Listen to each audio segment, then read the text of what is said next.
Hi friends, welcome to my channel.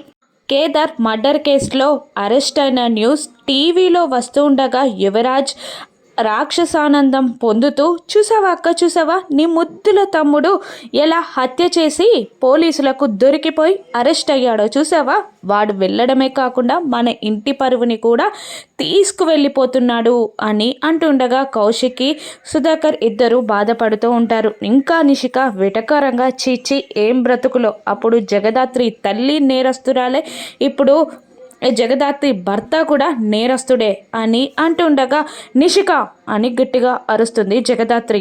దాంతో అందరూ shock అయి చూస్తూ ఉండగా జగదాత్రి లోపలికి వచ్చి నిషికాని నిజాలు తెలియకుండా మాట్లాడకు, కేదార్ హత్య చేయడం నువ్వు చూసావా అని నిలదీస్తుండగా, కేదార్ హత్య చేయలేదని నీకు తెలుసా, నువ్వు నిరూపించగలవా అని నిషిక కూడా జగదాత్రికి ఎదురు తిరుగుతుంది. అప్పుడు మళ్ళీ జగదాత్రి సైలెంట్గా ఉండగా నిషికానే నువ్వు కేదార్ తప్పు చేయలేదని నిరూపించి బయటికి తీసుకురాగలవా అని మళ్ళీ జగదాత్రిని అడుగుతూ ఉండగా, ఇక జగదాత్రి బాధని చూడలేక కౌశికి ఇలా అంటుంటుంది, నువ్వేం బాధపడకు జగదాత్రి, ఇప్పుడే మన లాయర్తో మాట్లాడి కేదార్కి బెయిల్ ఏర్పాట్లు చేస్తాను అని అంటూ ఉండగా, ఆగండి వదిన, తప్పు వైపు నిలబడడం కూడా తప్పే అని నిషిక ఫోన్ చేయకుండా కౌశికిని ఆపేస్తుంది. ఇక బాధగా జగదాత్రి, ఆయనని ఎలా విడిపించాలో నాకు తెలుసు, ఆయన ఏ తప్పు చెయ్యలేదని నేను నిరూపిస్తా